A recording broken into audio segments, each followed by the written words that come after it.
Hi friends, welcome to my channel. ఈరోజు మనం unboxing చేస్తుంది వాషర్ టైర్ ఇన్ఫ్లేటర్. ఓకే, దీనిలో ఏమేమి ఉన్నాయో ఫస్ట్ చూద్దాం. వీళ్ళైతే మనకు బ్యాగ్ ఇచ్చారు. జస్ట్ బ్యాక్ ప్యాక్ కోసం దాంట్లో మనకు టైర్ ఇన్ఫ్లేటర్ కిట్ అయితే ఇస్తారు.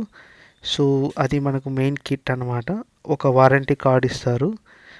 In the sense like manual, మనం మొత్తం చూసుకోవచ్చు, మొత్తం ఎలా ఎలా ఉంటుంది అది అనేసి.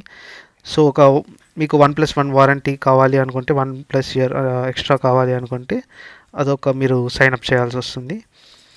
సో నార్మల్ ఒక చైన్ లాగా ఇంకోటి ఇస్తారు. సో మనం ప్రోడక్ట్లో బ్యాక్ సైడ్ తీస్తే మనకు ఒక వాల్వ్ ఇస్తున్నారు జస్ట్ కనెక్షన్ కోసం.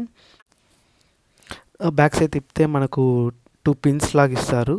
అందులో ఒక పిన్ వచ్చి బైక్కి సైకిల్కి డిఫరెంట్గా ఉంటుంది వాల్వ్స్ అనేది. సో దానికోసం ఇంకోటి వచ్చి ఎయిర్ రిమూవ్ చేయడానికి ఒక పిన్ ఇస్తారు. సో దీంట్లో మనం ఇంకా నెక్స్ట్ ఎలా యూస్ చేయాలో చూద్దాము.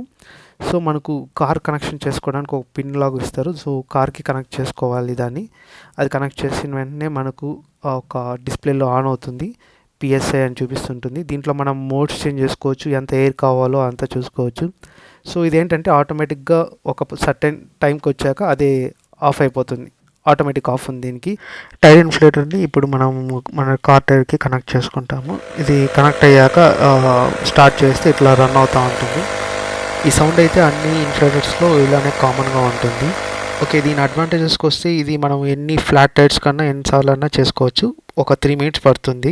దీంట్లో ఉన్న డిసడ్వాంటేజ్ ఏంటంటే దీనికి యాక్సిలరీ పిన్ ఇచ్చారు, అది కార్కి మాత్రం కనెక్ట్ చేసుకోగలుగుతాం. సో బైక్స్కి అవన్నీ చేయాలంటే అప్పుడు మీకు కారు కావాల్సింది, అదొక డిసడ్వాంటేజ్. ఈ వీడియో మీకు నచ్చినట్టయితే please like, share and subscribe.